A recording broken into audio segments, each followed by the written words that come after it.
벌써 10월이고 이제 조금만 더 있으면 연말이 다가오는데요. 제가 작년 12월에 이곳 안산제일교회 전도사로 부임했었습니다. 이제 1년이 거의 다 되어 가는데요. 시간이 정말 빠른 것 같습니다. 올 한해 어떻게 가는지 모를 정도로 시간이 정말 금방 가는 것 같은데요. 그런데 부임한 지 얼마 안 되어서 제가 여기가 첫 사역지였는데 한 가지 아쉬웠던 점은 이제 부임한 지 얼마 안 돼서 코로나가 터진 바람에 이제 저희 선생님들과 우리 아이들을 직접적으로 대면적으로 많이 만나지 못한 점이 좀 많이 아쉬웠던 것 같습니다. 올 한해 코로나로 인해서 교회뿐만 아니라 모든 국민들이 크게 피해를 입었습니다. 경제적으로 어려워서 자영업자분들이 계속 폐업을 하고 경제난이 힘들어서 극단적인 선택을 하는 등 사회적으로 어둡고 우울한 소식이 참 많이 들려왔습니다. 사람들은 살아가면서 인생과 고난과 역경을 만나게 됩니다. 그리고 그러한 역경과 고난 가운데서 그냥 쓰러져 버리고 지치고 피곤하고 그냥 쓰러지는 자들이 있는가 하면 그것을 이겨내고 극복하는 사람들이 또 있습니다. 성경에도 자신들이 처한 환경에서 많은 고난과 역경을 경험하는 장면들이 나옵니다. 하나님을 의지하고 신뢰하지만 그럼에도 불구하고 현재 처한 환경이 너무 어려워서 그냥 포기하고 싶을 생각이 많이 들면서 어떨 때는 하나님이 그들을 외면하는 것 같이 느껴질 때도 있습니다.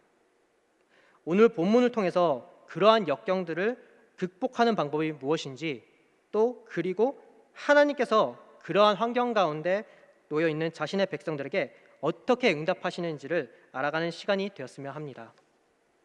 먼저 오늘 우리가 읽은 이사야서는 총 66장으로 되어 있습니다. 크게 두 부분으로 나누어 보면 1장부터 39장까지를 심판, 그리고 40장부터 66장까지를 구원이라는 두 가지 큰 주제로 나눌 수 있습니다. 심판과 구원이죠. 40장 전까지는 이스라엘의 타락과 하나님의 심판에 대한 강력한 경고에 초점이 맞춰져 있습니다. 그리고 그 심판은 바벨론이라는 당시 신흥 강대국이 남쪽 유다 왕국을 멸망시키면서 성사가 되고 유다 백성들은 바벨론 포로로 끌려가게 됩니다. 그리고 오늘 우리가 읽은 본문 말씀은 바로 그러한 포로 생활 가운데서 황폐하게 되어 나라 잃은 슬픔에 잠긴 이스라엘에게 구원과 회복을 약속하시는 하나님의 위로의 메시지가 담겨 있습니다. 이러한 이스라엘 백성들에게 위로해 주신 하나님의 말씀이 오늘 예배에 참여한 모든 성도분들에게 들려지고 위로해 주시기를 원합니다. 이스라엘 백성들은 지금 본문에서 바벨론 포로 생활 가운데 있습니다. 만국의 백성들이 정복국의 포로 생활을 하면 얼마나 예전에 있었던 그 고국이 그립겠습니까? 영원할 것 같았던 그 하나님의 백성이 영원할 것 같았던 그 하나님의 강대한 나라가 신흥국 바벨론에게 하루아침에 짓밟히고 그들이 포로가 되었습니다. 물론 이것은 그들이 이스라엘 백성들이 하나님께 순종하지 않고 이방신을 자꾸만 섬겨서 하나님 앞에 악을 행해서 하나님께서 심판을 내리신 겁니다. 하지만 이것은 이제 하나님의 관점이고 우리가 이스라엘 관점에서 보면 조금 다르게 볼 수 있을 것 같습니다. 아마 이스라엘 백성들은 그 당시에 정말 이해를 못하고 하나님께서 그들을 외면한 것 같다고 생각할 수도 있을 것 같습니다. 그러나 하나님께서는 예레미야서 29장 10절에서 분명히 그들에게 이렇게 말씀하셨습니다. 여호와께서 이와 같이 말씀하시니라. 바벨론에서 70년이 차면 내가 너희를 돌보고 나의 선한 말을 너희에게 성취하여 너희를 이곳으로 돌아오게 하리라. 이처럼 하나님께서는 바벨론 포로가 된 그 이스라엘 백성들에게 70년이 지나면 반드시 돌아오게 하겠다고 약속을 하셨습니다. 그럼에도 불구하고 이스라엘 백성들은 저기 멀리 보이는 70년이 아니라 지금 당장 구원을 바라보고 있었습니다. 지금 당장 하나님께서 자신들의 바벨론 포로 생활에서 해방시켜주기를 원하고 있었던 것입니다. 지금 당장 자신들이 처한 어렵고 힘든 환경에서 빼내주기를 기대했던 것입니다. 하지만 이스라엘은 시간이 지나면서 점점 지쳐가고 낙심하고 있었습니다. 그들의 생각대로 하나님께서 응답해 주시지 않으시자 그들은 하나님을 향한 원망도 쏟아내고 불평을 쏟아내면서 하나님으로부터 외면당했다고 생각하고 있습니다. 오늘 본문 27절 후반부에 이스라엘 백성들은 이렇게 말하고 있습니다. 내 길은 여호와께 숨겨졌으며 내 송사는 내 하나님에게서 벗어난다. 이것을 쉬운 말 성경으로 보면 조금 더 쉽게 이해하고 와닿을 수 있을 것입니다. 쉬운 말 성경입니다. 주께서 내게 길을 보여주지 않으신다. 하나님께서는 내가 억울한 일을 당해도 그냥 내버려 두신다. 이러한 표현들을 보면 우리는 이스라엘 백성들이 현재 상황에 얼마나 절망하고 또 하나님께서 하나님에 대하여 얼마나 실망하고 있는지를 알 수 있습니다. 희망과 기대가 클수록 그것에 대한 응답이 더뎌지면 당연히 실망도 커지겠죠. 지금 당장 그들의 외면하고 있는 듯한 하나님을 향해 이스라엘 백성들은 이렇게 절규하고 있습니다. 주께서는 더 이상 내게 길을 보여주지 않으신다. 이제 끝났다. 더 이상 무슨 기대를 할 수 있을까? 너무 답답하다. 이제 내가 무슨 일을 해도 하나님께서는 관심을 가지 않으신다. 하나님은 나를 잊으셨다. 우리 성도님들은 혹시 이러한 경험이 있으시지 않으십니까? 하나님께서 멀리 계시다고 생각이 들고 기도를 아무리 해도 응답해 주지 않으시고 지금 당장 해결해야 될 일이 있는데 하나님께 기도를 아무리 열심히 드려도 답이 없으셔서 지치고 실망하고 오늘 본문의 이스라엘 백성들처럼 하나님으로부터 외면당했다고 느껴보신 적이 없으십니까? 성경을 보면 직접적으로 하나님으로부터 외면당한 것은 아니지만 하나님으로부터 외면당한 것 같아 보이는 그러한 상황을 겪은 인물들은 많이 등장을 합니다. 요셉은 자신의 형들과 주인이었던 보디발로부터 외면받았습니다. 형들은 요셉을 애굽의 노예로 팔아버렸고 보디발은 아내 말만 듣고 요셉을 감옥에 가뒀죠. 모세와 아론은 출애굽 후 광야에서 동족 이스라엘 백성들로부터 외면받았습니다. 이스라엘 백성들은 출애굽시킨 후 모세와 아론에게 비난하고 원망하면서 애굽으로 돌아가겠다고까지 말했습니다. 다윗은 자신의 아들인 압살롬과 자신의 왕이었던 사울로부터 외면받았습니다. 사울은 다윗을 질투하여 그리고 압살롬은 왕위를 찬탈하기 위해서 다윗을 죽이려고까지 했습니다. 그렇습니다, 여러분. 우리는 살아가면서 하나님으로부터 외면당하는 것처럼 보일 때가 있습니다. 좀 오래된 이야기지만 제가 군대에 입대하기 전에 그때는 좀 어릴 때니까 어린 마음에 진짜 하나님께 간절하게 이런 식으로 기도했던 적이 있습니다. 하나님, 어차피 군대 가는 것을 피할 수 없다면 제발 부탁이니까 저기 전방에만큼은 좀 배치시켜주지 말아주세요. 제발 부탁입니다. 하나님 살아계심을 보여주세요. 막 이러면서 간절한 마음으로 거의 한 달 동안 작정하고 기도를 해줬습니다. 가정 예배를 드리면서까지 막 그런 식으로 기도를 했습니다. 아마 제 인생에서 정말 간절하게 기도했을 때를 생각해 보란다면 그 중에서 그때가 하나인 것 같습니다. 결과는 어땠을까요? 네, 전방이 아니라 최전방으로, 북한과 불과 한 15분밖에 되지 않는 그런 최전방으로 배치를 받았습니다. 저는 정말 그때 하나님으로부터 외면받고 버림받은 거 아닌가라는 생각을 했었습니다. 정말 절망적이었습니다. 왜냐하면 그렇게 간절히 기도를 하고 구하였는데 제가 구했던 거랑은 완전히 다른 방향으로 이제 배치가 되고 응답받았기 때문입니다. 물론 이제 시간이 지나고 거기서 좋은 추억을 쌓고 이제 몸과 건강하게 전역을 해서 하나님께 감사하고 있습니다.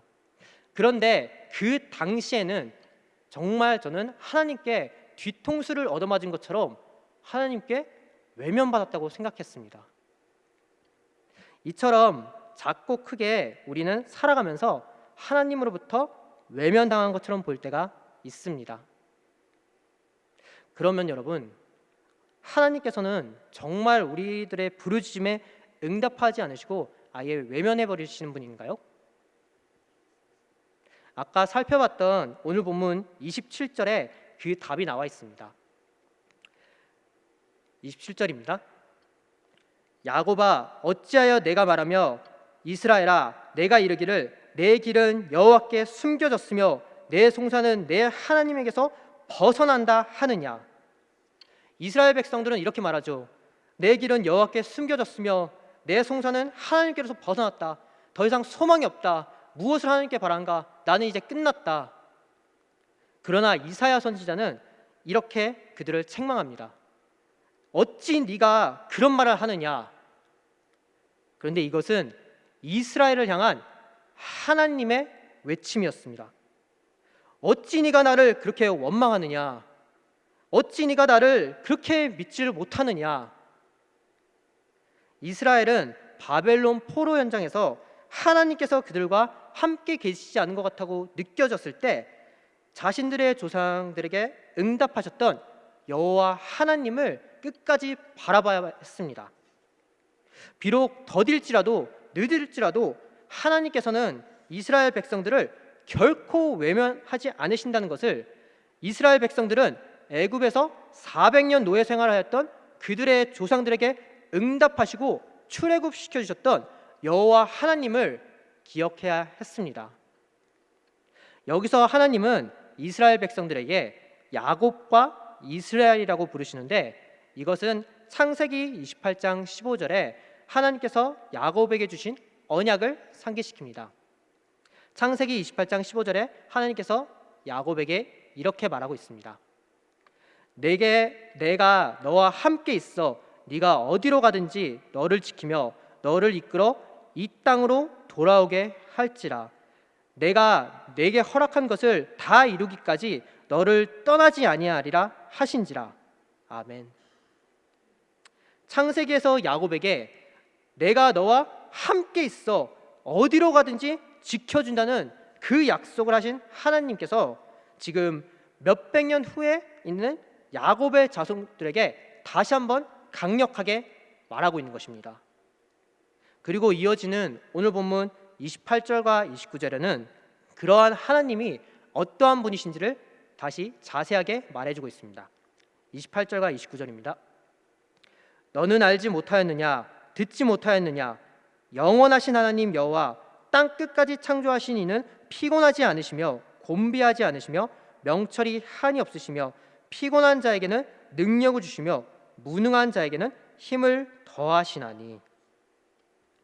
여기서 영원하시다는 것은 시간을 초월해서 시간을 제약을 받지 않으시는 전지전능하신 하나님을 가리키고 있는 것입니다. 또한 땅 끝까지 창조하셨다는 것은 하나님께서 세상의 모든 것을 주관하시고 이스라엘이 어느 곳에 있든지 어느 곳을 가든지 그들을 지켜주시면서 함께 하신다는 것을 의미합니다. 그러니까 하나님께서는 지금 과거에도 그랬고 현재에도 그렇고 그리고 앞으로 미래에까지 자신과 언약을 맺은 그 백성인 이스라엘을 결코 잊지 않으신다고 돌보시고 지켜주시는 영원한 하나님이라는 것을 지금 말해주고 있는 것입니다. 그리고 그런 하나님께서는 일하는 것에서나 모든 면에서 절대 피곤하지 않으시며 오히려 피곤해하고 낙심해하고 있는 사람들을 힘과 능력과 희망을 주시는 분이십니다. 하지만 이스라엘 백성들이 어떻게 하면 이러한 힘과 능력과 또 희망을 하나님으로부터 받을 수 있을까요? 오늘 본문 마지막 구절인 31절에 바로 그 답이 나와 있습니다.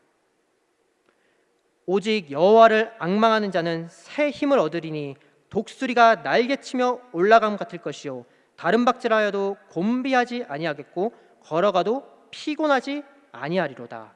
아멘. 이제 넘어지고 쓰러지고 지친 이스라엘 백성들은 새 힘을 얻을 것입니다.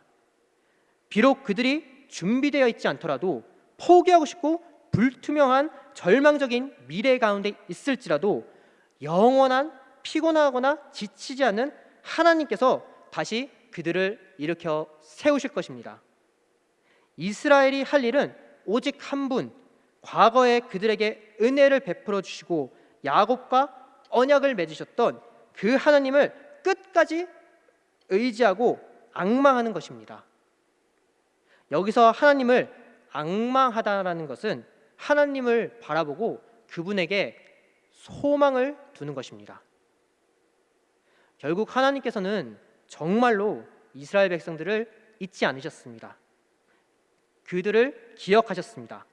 시간이 지남에 바사왕 고레스를 사용하여서 이스라엘 백성들을 바벨론 제국으로부터 해방시켜 주셨습니다. 그런데 이 기간이 무려 70년이나 걸렸습니다. 70년 만에 응답해 주신 것입니다.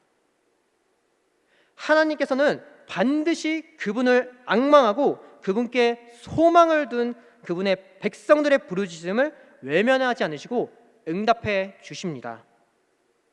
하나님께서는 반드시 그분을 향해 소망을 둔 백성들에게 다시 일어설 새 힘을 주십니다. 그러나 하나님이 응답하실 때는 이스라엘이 원하던 방식이 아니었습니다. 이것을 우리는 꼭 기억해야 될 것입니다. 사랑하는 성도 여러분, 오늘 본문에서 이스라엘은 자신을 향한 하나님의 구원의 응답에 늦어지면서 절망하고 피로감에 빠져 있었습니다. 지쳐 있었습니다. 소망을 보지 못했습니다. 하나님이 자신의 백성을 외면하는 것처럼 보였습니다. 하지만 본문은 그 가운데 이사야 선지자가 이스라엘 백성들에게 하나님이 어떤 분이신지를 다시 한번 상기시켜줬고, 하나님은 반드시 응답하시고 또 그분에게 소망을 두는 자에게는 새 힘을 주시는 분이라는 것을 확신시켜주는 담대한 선포였습니다. 지금 우리에게는 이런 확신이 있습니까? 우리는 코로나로 인해 절망과 낙심에 빠져서 지쳐있는 경우가 많습니다. 아니, 꼭 코로나19가 아니라도 인생 가운데서 방황하고 힘들고 지쳐있는 경우가 정말 많이 있습니다. 하지만 우리는 그러한 환경을, 모든 것을 초월하시고 시간의 제약을 받지 않으시는 여호와 하나님을 우리는 바라봐야 합니다. 하나님의 응답은 분명히 늦을 수 있습니다. 우리가 원하는 대로 하나님께서는 바로 응답해 주시지 않을 수 있습니다. 우리가 원하는 시간에 하나님께서는 응답해 주지 않을 수 있습니다. 당장의 경제적인 궁핍과 건강 문제, 그리고 인간관계 간의 갈등이 지금 당장 해결되지 않을 수도 있습니다.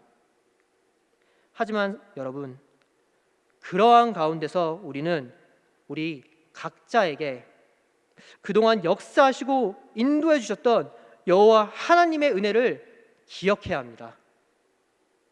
하나님께서 우리에게 말씀하고 계십니다. 어찌 네가 그런 말을 하느냐? 너는 알지 못하였느냐? 너는 듣지 못하였느냐? 너는 오직 나 여호와께 소망을 두어 새 힘을 얻어라. 그렇게 한다면 너는 독수리가 힘차게 날개치며 하늘을 올라감 같을 것이고, 아무리 멀리 뛰고 아무리 오래 걸어도 지치지 않고 힘을 낼 것이다. 내가 너희와 함께 하느니라. 비록 우리의 방식대로가 아닐지라도, 그리 아니하실지라도 우리의 하나님께서는 반드시 긴 시간 끝에 우리의 부르짖음을 외면하지 않으시고 응답을 주셔서 참 평안을 안겨주시는 하나님이십니다. 이러한 우리 여호와 하나님을 바라보면서 이런 분께 소망을 두면서 앞으로 그분을 앙망하면서 살아가는 저와 우리 안산제일교회 모든 성도님들이 될 수 있기를 간절히 소망하고 간절히 바랍니다. 기도하겠습니다. 살아계신 아버지 하나님 감사합니다. 아버지 하나님, 이 늦은 시간 정말 주의 은혜로운 말씀으로 인해서 우리가 또 듣고 갑니다. 주님, 우리는 너무나도 나약합니다. 너무나도 힘이 들 때가 있습니다. 주님, 주님께서 주신 그 은혜가 있는데도 불구하고 그것을 너무나도 쉽게 잊어버리고 정말 주님께 원망을 할 때도 있고 불평불만을 터놓을 때도 있습니다. 하지만 아버지 하나님, 그럴 때마다 우리가 주님께서 그동안 베풀어 주셨던 것을 잊지 말고 주님께 소망을 둘 수 있도록 함께하여 주시옵소서. 주여, 우리와 함께하여 주셔서 앞으로 주님께 새 희망을 두고 독수리가 날개치며 올라간 것 같이 우리의 길을 인도하여 주시고 참 평안을 허락하여 주옵소서. 감사드리며 예수님의 이름으로 기도합니다. 아멘.